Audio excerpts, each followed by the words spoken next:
Bien, como lo anunciábamos, vamos a recibir al doctor Eduardo Lander, que es director de Lander y Abogados y también es director de Aguada Park. Bueno, Eduardo, muchas gracias por estar aquí en Empresarios de Acá. Un gusto, Tatiana. Gracias por la invitación y un placer compartir estos minutos junto a ti. Bien, un gusto recibirte, Eduardo, con una gran trayectoria. Primero a partir de Lander y Abogados, ya el año que viene, 70 años. 70 años. Fue fundado en 1953. Digo, por mi padre, que era una especie de unipersonal, como se estilaba antes, y después lo fuimos transformando con un equipo de abogados solventes y que cada cual sabe más que otro en algún aspecto, porque nadie es tan rico que no tiene nada para recibir, ni nadie es tan pobre que no tiene nada para dar. Entonces nos complementamos y es un equipo que da gusto trabajar todos los días con ellos. Bueno, felicitaciones. Y del lado personal cumplo 40 años en la profesión de escribano, 38 como abogado, o sea, toda una vida y una tradición de familia. ¿Cómo se logra, ¿no? También mantener el legado familiar de las empresas y en este caso la importancia de un estudio boutique? Como a veces usted lo suele llamar, ¿no? ¿Qué lo diferencia un estudio boutique de un estudio quizás más grande, digo, más allá de en términos de recursos humanos? Cada cual tiene sus virtudes y sus fortalezas. Nosotros solo hablamos en cuanto a lo que respecta a nosotros, el estudio permite un equipo consolidado. Tengo abogados de 40, 44 años que llevan 17 años con nosotros. Tengo otros profesionales de 32, 33 años que llevan 32, 33 sí que llevan 8 años con nosotros. Tengo una escribana que lleva 28 años con nosotros y hemos incorporado gente de la generación de los 20 que estamos mentoreando y que es un desafío y un gusto.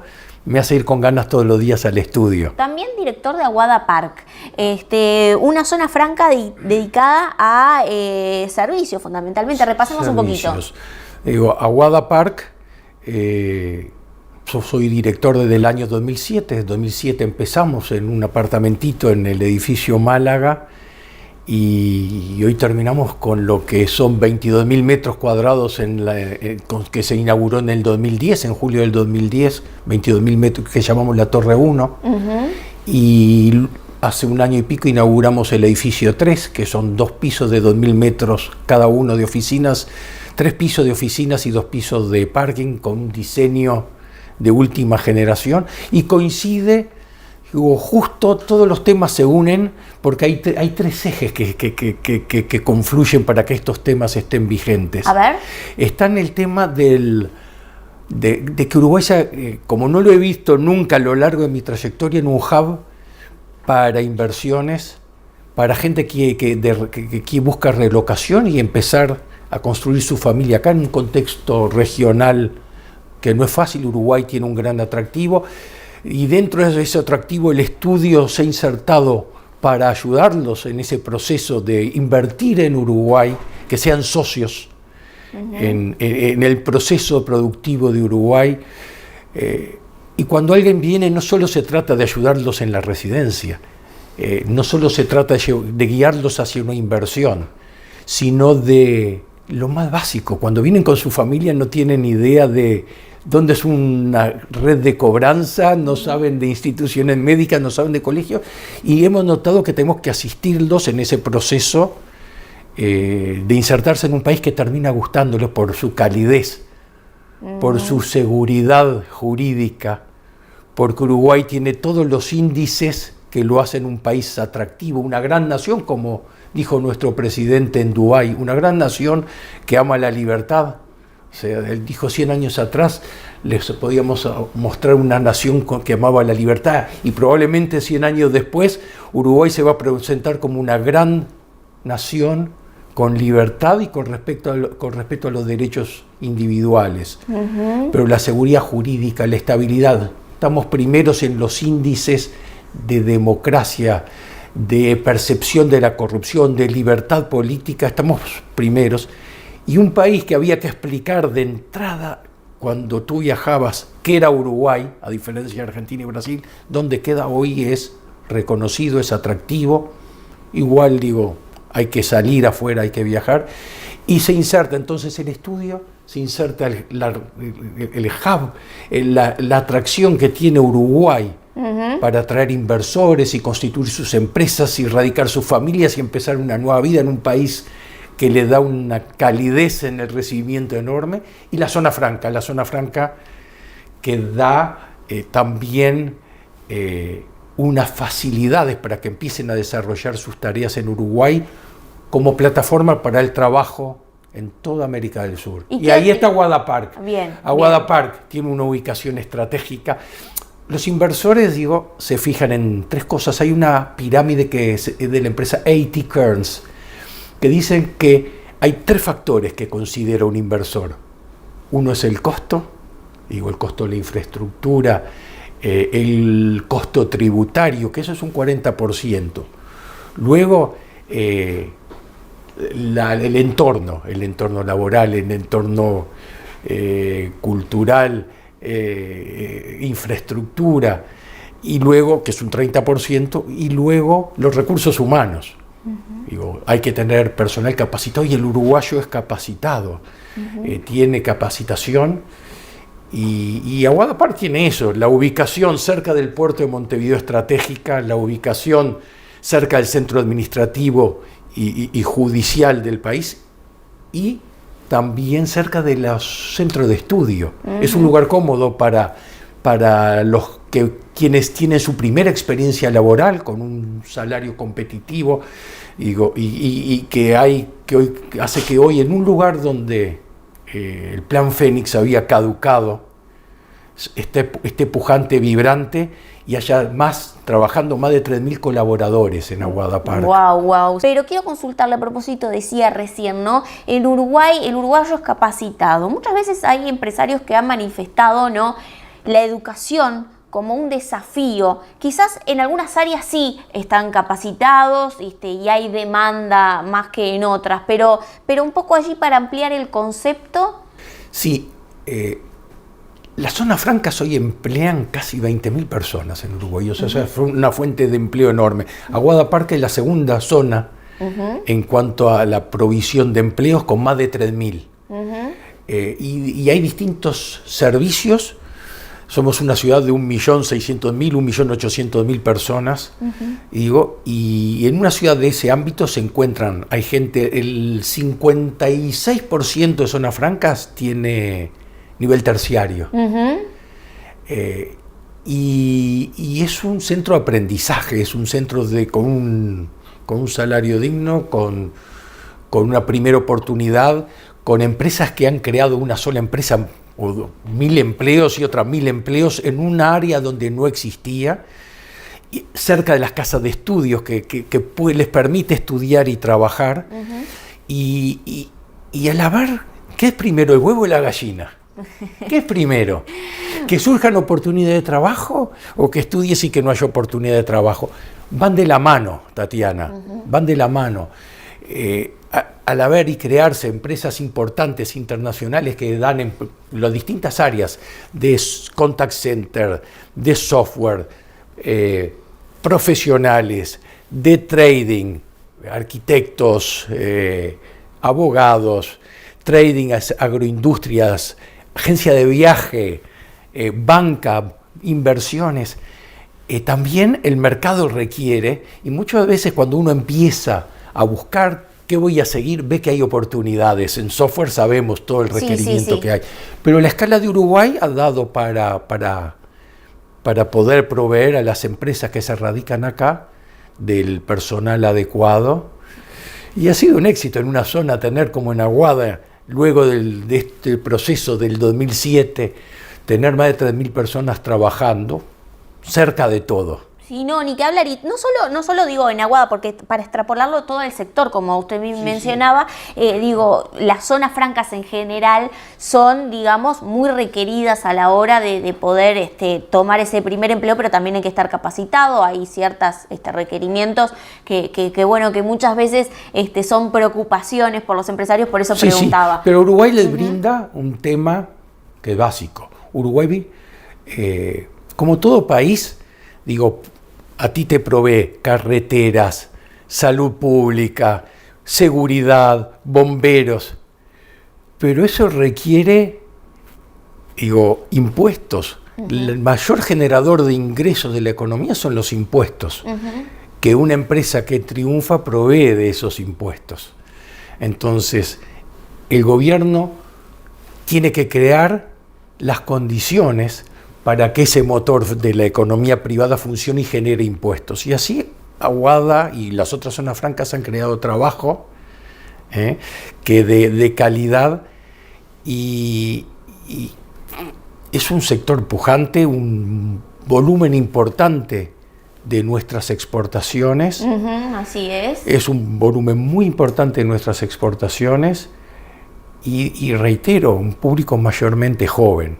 Tercer y último bloque de empresarios. De acá, como siempre, agradecemos a Samsung por toda la tecnología que nos provee para hacer este programa. Y estamos conversando con el doctor Eduardo Lander, que es director de Lander y Abogados y director de Aguada Park. Y estábamos hablando de particularidades del sector de zonas francas en nuestro país. Y lo dejé con una pregunta en el bloque anterior, exacto, ¿no? A Tatiana. propósito de por qué los inversores eligen las zonas francas para instalarse en Uruguay. Tatiana, gracias por la pregunta. Más allá de los tres factores técnicos que te dije de la pirámide de Kearns, uno de los grandes atractivos es la exoneración tributaria. La exoneración tributaria de impuestos creados, ya ves, impuesto a la renta, impuesto al valor agregado, impuesto al patrimonio, impuesto a las sociedades e impuestos a crearse. Y tanto es así que el Estado asume la responsabilidad de respetar esa exoneración tributaria para las empresas durante el plazo de su contrato. En libre importación sin derecho de bienes que se vayan a usar en la zona franca, libre circulación de capitales, repatriación de dividendos, que puedan tener más allá de los impuestos que correspondan.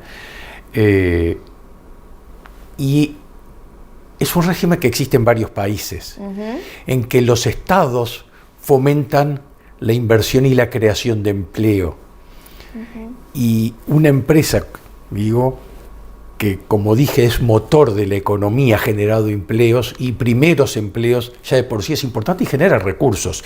El 75% de los empleados deben ser uruguayos y aportará a la seguridad social uruguayos.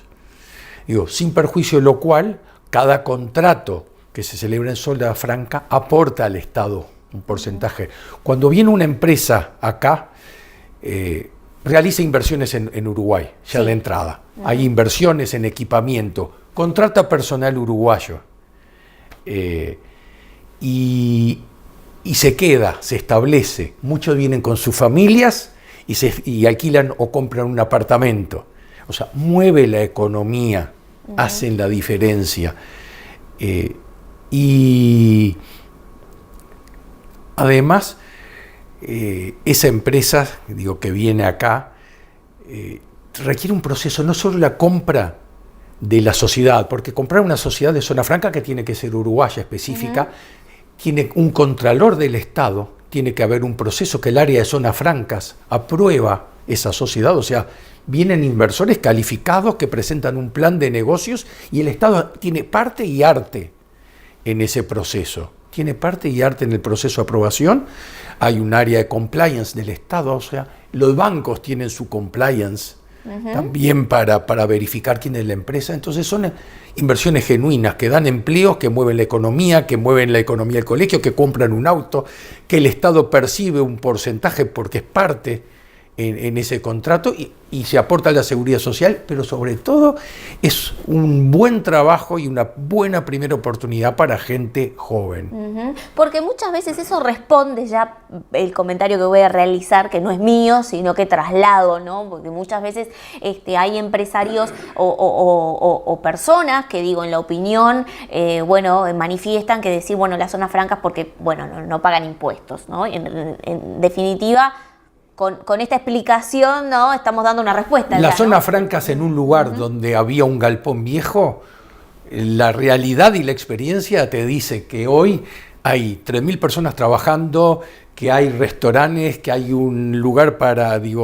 donde se exhiben obras de artistas uruguayos, de que es un atractivo para Montevideo, que hay otras zonas francas que también tienen sus grandes atractivos, 20.000 personas trabajando en el sector, el Estado obtiene recursos de ahí y se transformó un barrio. En el caso de Aguada se transformó un barrio que estaba al lado de la torre de Antel. Sí, es verdad. Eso ¿cómo se dinamizó? Hay una pequeña historia. Una vez alguien tuvieron que trabajaba en un pegamento. Y el pegamento, después cuando fue a probarlo, no funcionó. Y digo, qué fracaso. Y digo, ¿y tú sabes en qué terminó eso del pegamento? No, a ver. En la historia del post-it.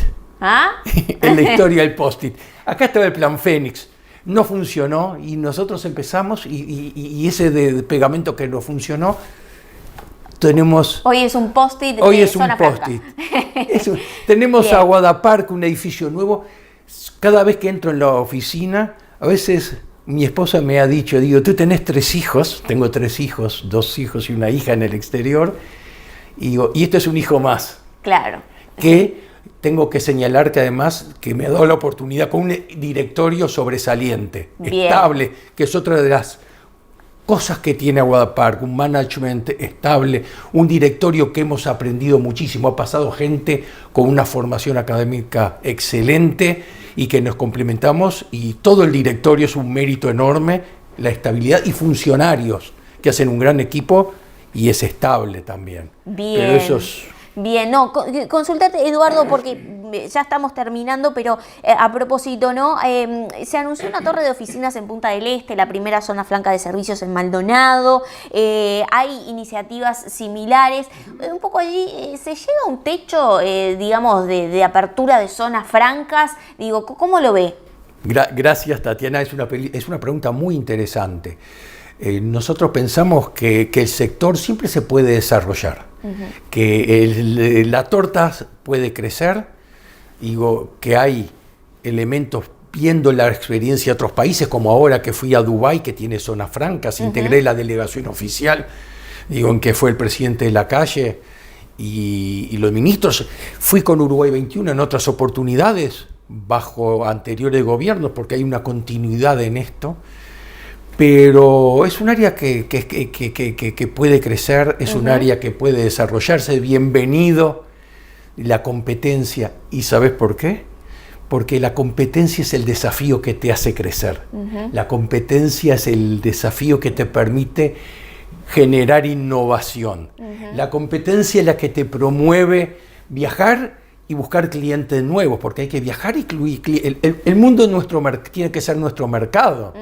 No solo quedarnos en el Uruguay. Viajamos a Dubái, a un lugar lejano, 85 empresarios, ministros, a hablar y a trabajar por Uruguay y ayudarnos. Pero hay que buscar el mercado en el mundo. ¿Hay cooperación en el sector empresarial? Yo te puedo contar la anécdota de los cafés que compartimos, el cansancio que compartimos porque dormimos poco en esa semana que estuvimos mucho. Y a mí me pasó que estaba hablando y me pasó a hablar con un kuwaití, necesito a alguien de un Aras, y fui a los muchachos que estaban con un Aras, o alguien preguntaba, un abogado colega me dice, necesito a alguien de zonas francas, y estamos vendiendo Uruguay.